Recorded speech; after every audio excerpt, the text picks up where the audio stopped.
All right, Case, getting close here. You notice a tan? Spent a little time in the sun today. You noticing a tan here? It hasn't developed yet. It hasn't developed yet? So I should keep building on it? Yeah. Well, the tan is important because what's coming up? Tyson Williams' wedding.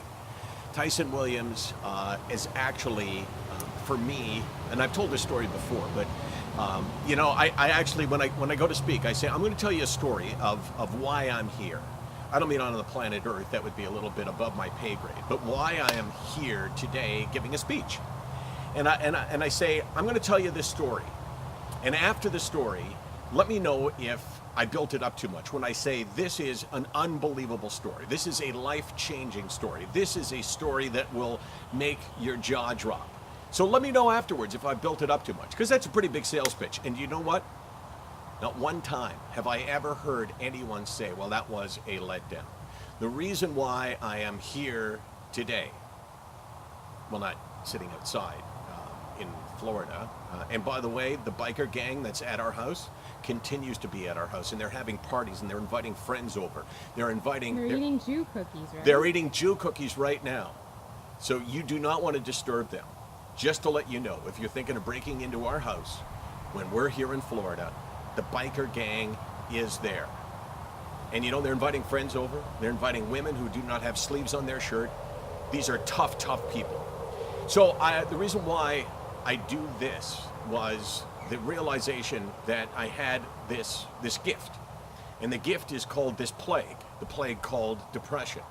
But the gift is the ability to share and have other people hear the story and feel empowered by the fact that I'm not ashamed and I'm not embarrassed and I'm not weak. And when I say it, you can say, well, he's actually a little bit cocky about it.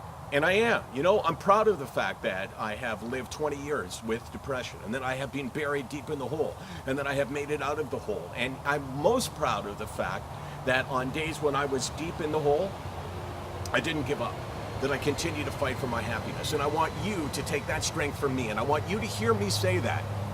And I want you to feel empowered. That's right, you. The person that right now is thinking, oh my gosh, I've been keeping this a secret for so long. I've never shared with anyone. Well, that's what happened with Tyson Williams. The first time I went on TV and talked about this was 2009.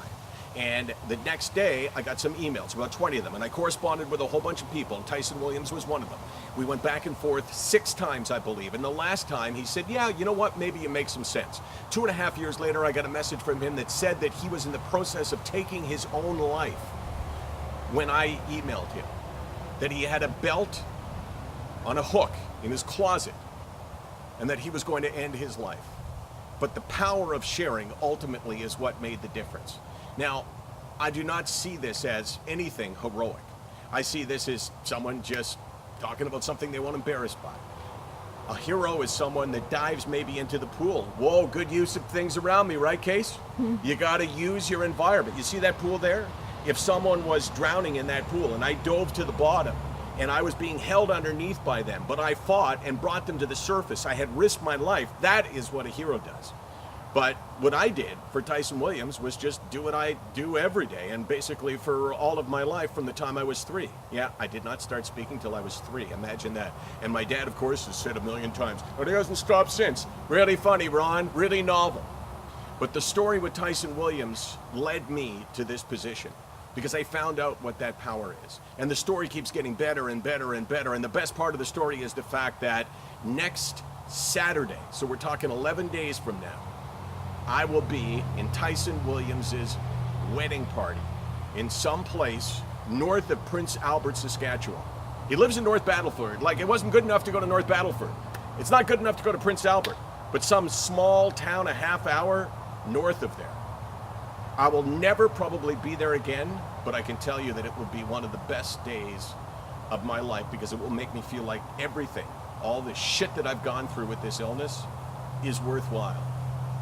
I'm psyched for this. That's why I gotta get the tan. A little bit of a tan, Case? No.